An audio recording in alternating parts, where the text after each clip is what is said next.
दिवाळी म्हणजे केवळ प्रकाशाचा सण नाही, तर तो शरीर, मन आणि आत्म्याच्या शुद्धीचा आरंभ आहे.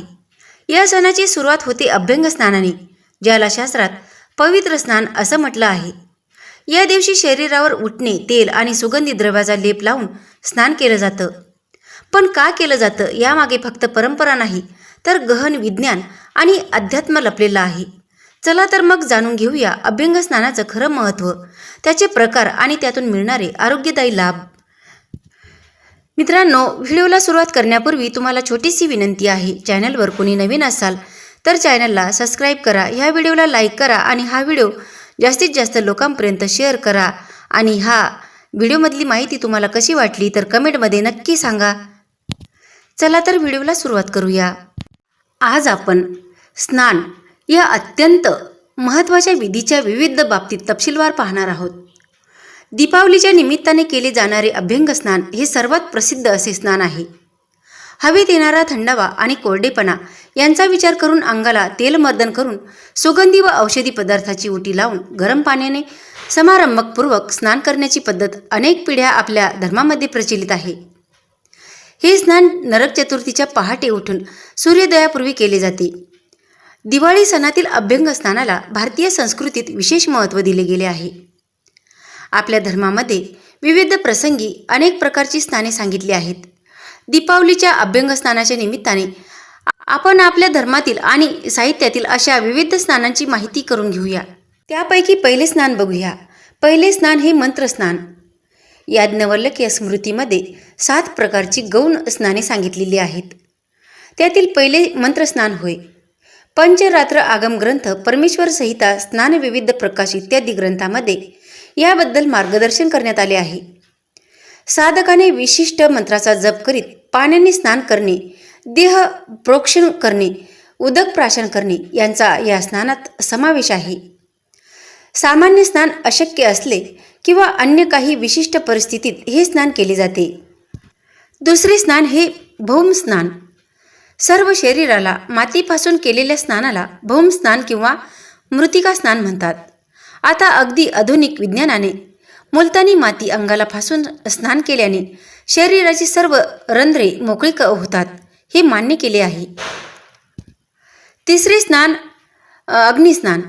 माणसाच्या शरीराभोवती असलेल्या ऑराचे अस्तित्व आता काही वैज्ञानिकांनी स्वीकारले असून माणसाला येणाऱ्या आजाराचा आधी या ऑरावर परिणाम होतो.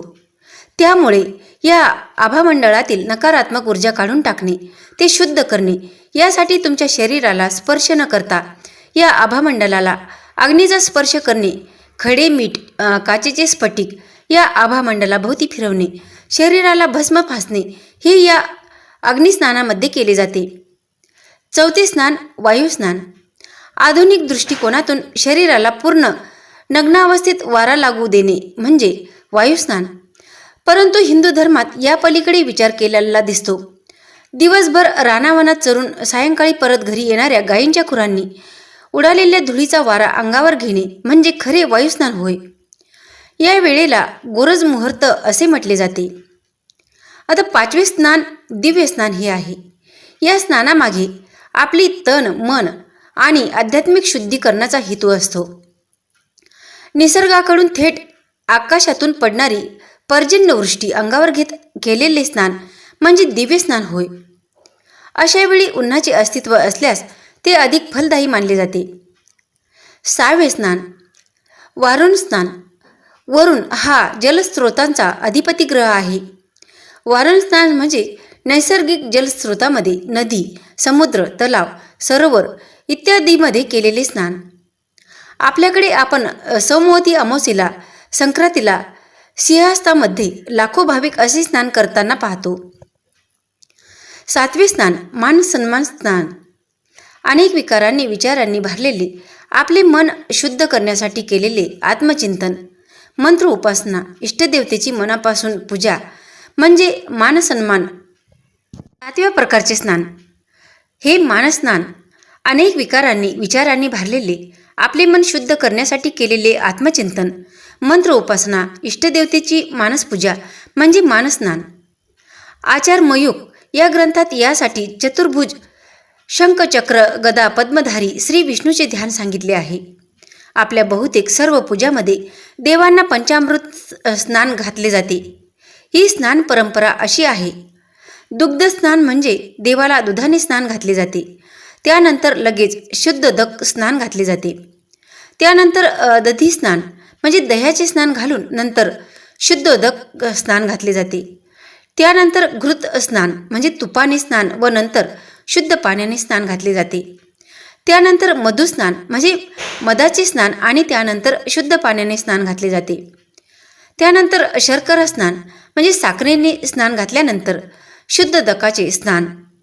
त्यानंतर अर्ध्योदक स्नान म्हणजे पूजेमध्ये देवाला विविध स्नानाने घालत असताना पळीभर पाण्यात गंध, अक्षदा, फुले घालून त्याचे अर्ध्योदक स्नान घातले जाते.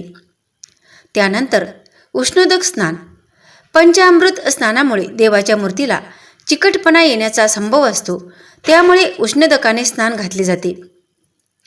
विष्णुपादक स्नान. ज्यांना आजारपण, अशक्तपणा अशा विविध कारणामुळे स्नान शक्य नसेल अशासाठी विष्णुपादोदक, विप्रपादोदक, गुरुपादोदक प्रोक्षण करणे हे पवित्र स्नान मानले जाते. गंगोदकाचे पवित्र स्नान. पूर्वी घरामधून पूजेमध्ये गडू भरून गंगेचे पवित्र पाणी ठेवले असे. एखाद्या अतिज्येष्ठ व्यक्तीला त्याची इच्छा म्हणून हे पाणी मिसळून गंगा स्नान घातले जात असे. एरवी आंघोळ करताना गंगेच यमुनेचे व गोदावरी सरस्वती नर्मदे सिंधू कावेरी जलेस्मिन सन्निधिमं कुरु हा श्लोक म्हणून ते पाणीच सप्त नद्यांचे पवित्र जल म्हणून आंघोळीला घेतले जात असे. वस्त्रानंतर स्नान. रोगग्रस्त किंवा आजारी माणसाला स्नान शक्य नसेल तर जुनी वस्त्रे बदलून नवी धूत वस्त्रे धारण करणे हे गौण स्नान मानले जाते. स्नान करण्याच्या वेळा, प्रकार यावरून स्नानाचे विविध प्रकार. ऋषी स्नान. दिवस उजडण्याआधी आकाशात तारे दिसत असताना पाण्याच्या नैसर्गिक जलस्रोतामध्ये केलेले स्नान म्हणजे ऋषी स्नान. ब्रह्मस्नान म्हणजे ब्रह्ममुहूर्तावर केलेले स्नान. ब्रह्ममुहूर्त म्हणजे सूर्योदयाआधी 1.5 तास. सूर्योदयाआधी 48 मिनिटे ही अत्यंत पवित्र मानली गेलेली वेळ. देवस्नान. सूर्योदयानंतर नदीमध्ये किंवा नदीचे स्मरण करीत केलेले स्नान. मानव स्नान. सामान्य माणसाप्रमाणे सामान्यतः सकाळच्या वेळेत स्नान. राक्षस स्नान. दिवसभरात उशिरा कधीतरी स्नान करणे. मुनी स्नान. पहाटे मौन धारण करून ईश्वर चिंतन करीत स्नान करणे. स्नान करण्याचे ऋतू आणि एक धार्मिक परंपरा म्हणून केली जाणारी स्नाने. कार्तिक स्नान. कार्तिक महिना हा भगवान विष्णू आणि भगवान शंकर यांच्या भक्तीसाठी आदर्श मानला जातो. या महिन्यातील थंडीमध्ये ब्रह्ममुहूर्तावर स्नान करून दीपदान करणे हे मोठे पुण्य मानले जाते. माघ स्नान. माघ महिन्यात ब्रह्ममुहूर्तावर पवित्र नद्यामध्ये स्नान करणे खूप शुभ मानले जाते. माघ महिन्यात जेव्हा सूर्य मकर राशीत असतो तेव्हा उपवास आणि दानधर्म करावा. याशिवाय विविध विधीनुरूप देवाला शंखोदक स्नान, शुद्धोदक स्नान, इक्षुर स्नान, गंधोदक स्नान इत्यादी स्नाने घातली जातात. तर माणसासाठी जाकुजी म्हणजे बाष्पस्नान, आयुर्वेदातील विविध तेल स्नाने, गरम वाळूचे स्नान इत्यादी उपलब्ध आहेत. काही साहित्यिक स्नाने पाहणे ते तसे मनोरंजकच आहे. शैचल स्नान म्हणजे अंगावरील कपड्यासह केलेले स्नान. तर काक स्नान म्हणजे कावळ्यासारखे अंगावर पाणी उडवून केलेले शॉर्टकट स्नान. आंघोळीची गोळी घेणे म्हणजे आंघोळच न करणे. एखादी व्यक्ती आंघोळीला फार वेळ लावत असेल तर त्याला पाण्यात शिरलेल्या म्हशीची उपमा देतात, कारण म्हशीला पाणी खूप आवडते आणि ती एकदा तळ्यात शिरली की तिला बाहेर काढणे मुश्किल होते. तर असे आहे हे स्नान महात्म्य. दिवाळीच्या मंगलमयी पहाटेला अभ्यंग स्नान करतात हे सर्व श्रुत आहे, परंतु आज हा अभ्यंगाचा विधी घरोघरी अक्षरशः उरकला जातो. अंगभर तेल लावून घेण्याची ना कुणाला आवड असते ना कुणाला सवड. त्यामुळे रूढीच्या नावाखाली डोक्यावर तेलाची 2 बोटे टेकवली, अंगाला उठणे चोपडले आणि वरून फसफस एखादा सुगंधित साबण घासला की झाले दिवाळीचे अभ्यंग स्नान. खरे तर प्रत्येकाने स्वास्थ्य टिकवणे ही आज काळाची गरज आहे. आपले सगळे सणवार, त्याला जोडून असणारे रिवाज, सणांना करण्याचे पदार्थ यांची स्वास्थ्य रक्षणासाठीच रचना केली गेली आहे. परंतु आज ते सर्व नीती नियम गाठोड्यात बांधून वरच्या माळ्यावर टाकले गेले आहेत. नेमके त्यांच्या पाठीमागचे आरोग्यशास्त्र आपल्याला समजत नाही. वास्तविक हे अभ्यंग स्नान केवळ दिवाळीच्या पहिल्या दिवशी करून थांबायचे नसते, तर त्या दिवसापासून पुढे वर्षभर करायचे असते. दिवाळीला शास्त्रशुद्ध पद्धतीने बनवलेले तेल कुण्या प्रेमाच्या व्यक्तीकडून सर्व अंगाला लावून नंतर शुद्ध वनौषधीच्या चूर्णाचे उटणी वापरून मग गरम गरम पाण्याने आंघोळ करण्याचे स्वर्ग सुख काही अवर्णनीयच असते. तेजोमय दिवाळीत भेटलेले हेच विसाव्याचे क्षण, आपुलकीचे क्षण पुढे वर्षभर धकाधकीयुक्त जीवनाला स्नेहाचा, प्रेमाचा आधार देतात. प्रत्येक नात्याला आपलेपणा, आपुलकीपणा टिकवतात. दिवाळी म्हणजे मुक्त हस्ताने तेजाची उधळण करणारा सण. दिवाळीत असते दिव्याच्या पंतीचे तेज, दारात लटकणाऱ्या आकाशदिव्याचे तेज, अंगणात मांडलेल्या रांगोळीचे तेज, श्री लक्ष्मीच्या आराधनेमुळे आलेल्या मांगल्याचे तेज. एकंदरीत दिवाळी हा सण तेजाची लय लूट करणारा आहे, जीवनास तेजोमय बनवणारा आहे. सर्व शरीराला कोमट केलेले तिळाचे तेल लावून ते जिरेपर्यंत मर्दन करणे किंवा अंग चोळणे या प्रक्रियेला खरे तर अभ्यंग म्हणतात. असा हा अभ्यंग किंवा आजचा हा प्रचलित शब्द मसाज सगळ्यांनीच घ्यायला हवा. त्यातही वात प्रकृती असणाऱ्यांनी आवर्जून घ्यायला हवा. आजच्या जीवनशैलीच्या दृष्टिकोनातून विचार केल्यास अत्यधिक प्रवास करणाऱ्यांनी, रात्री कामानिमित्त जागरण करणाऱ्यांनी, कामाचा अतिरिक्त ताण असणाऱ्यांनी, बौद्धिक शारीरिक परिश्रम करणाऱ्यांनी आरोग्य टिकवण्यासाठी नित्य प्रतिदिनी अभ्यंग करावे. सर्वसाधारण 30 ते 40 मिनिटं संपूर्ण मसाज व्हायला हवा. तेल खालून वर चोळावे म्हणजे जिरते. हृदयाच्या दिशेने मालिश करावी. कोपर, गुडघे, मनगट हे सांधे गोल चोळावेत. पाठ, पोट व छाती यावर अभ्यंग करताना मध्य रेषेत दोन्ही हात ठेवून दोन बाजूला पंखाप्रमाणे चोळावे. अभ्यंग विशेषतः सकाळी आंघोळ आणि व्यायाम करण्यापूर्वी करावा. अभ्यंगानंतर शरीरास उठणे चोळून आंघोळ केल्याने शरीरात वाढलेल्या अतिरिक्त मेद कमी होऊन शरीर दृढ बनते. त्वचेचा टोन सुधारतो, त्वचेचा रंग उजळतो, त्वचेवरील लव कमी होते. उटणे म्हणजे साफ करणाऱ्या, पोषण करणाऱ्या व सुगंधी वनौषधीचे वस्त्रगाळ चूर्ण. उटण्यामुळे अभ्यंगासाठी लावलेल्या तेलाचा ओशटपणा निघून जातो. आंघोळीच्या वेळेस साबणाऐवजी ते दुधात किंवा पाण्यात कालवून त्वचेला चोळून लावावे. साबणातील फेसामुळे त्वचेतील नैसर्गिक तेल व आर्द्रताही निघून जाते, तर उटण्यामुळे ती राखली जाते. शरीरात ज्या ठिकाणी वात हा दोष कार्यरत असतो त्या ठिकाणी तैलादी द्रव्ये ही वात नाशण्याचे काम करतात. वाताचे वृक्ष व खरता ही दोन गुण स्नेहाच्या मार्दवता व स्निग्धता या उलट असल्याने वातविकाराचे शमन होते. त्वचेच्या ठिकाणी स्पर्श अनुभव होत असल्याने वाताची वृक्षता नियमित अभ्यंग करणाऱ्यांना लोकांमध्ये नष्ट होऊन वात रोगाची उत्पत्ती टाकली जाते. आयुर्वेदावर 8 वेळा तूप खाण्यापेक्षा एकदा तैलाभ्यंग करून घेणं सरस ठरते. नियमित व तांत्रिकदृष्ट्या योग्य प्रकारे तैलाभ्यंगाने सर्व अंग प्रत्यंग पुष्ट व बलवान होतात. दृष्टी तेजोमय होते व मन समाधानी होऊन निद्रा सुखकर येते. अभ्यंग म्हणजे वास्तवात शरीरातील वेगवेगळ्या स्नायूंना दिलेला विशिष्ट प्रकारचा व्यायाम. या क्रियेमुळे स्नायूंना गती, चालना मिळून ते अबाधितरित्या काम करू शकतात. अभ्यंगामुळे रक्तवाहिन्या व रक्तात घर्षण क्रियेने उष्णतेची निर्मिती होते. परिणामी रक्ताधीन असलेले विजातीय द्रव्य तसेच त्वचेखालील अतिरिक्त फॅट वेगवेगळे होऊन विविध मार्गाने शरीराबाहेर फेकले जातात. परिणामी शरीरातील सर्वात महत्त्वाचा घटक रक्त शुद्ध होऊन शरीराची कांती निखळून येते.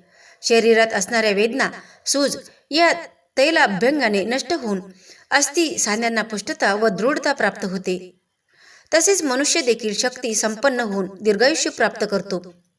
नियमितपणे अभ्यंग केल्यास म्हातारपण उशिरा येते, स्नायूमधील कडकपणा कमी होतो आणि अंग हलके होते. त्वचेवरील सुरकुत्या पडणे, केस गळणे यासारखे विकार होत नाही.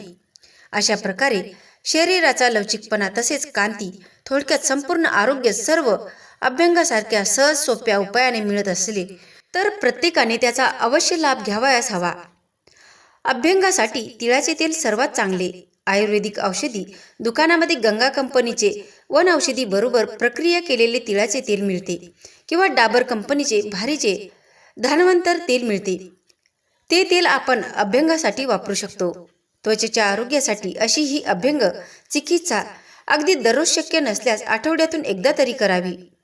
आपल्या हिंदू संस्कृतीत माणसाबरोबरच देवांना सुद्धा अनेक प्रसंगी अनेक प्रकारे स्नान घालण्याचे विविध प्रकार अस्तित्वात आहेत. देव माणूस यांच्याबरोबरच श्राद्ध प्रसंगी अगदी आत्म्यांनाही स्नानम समर्पयामी केले जाते.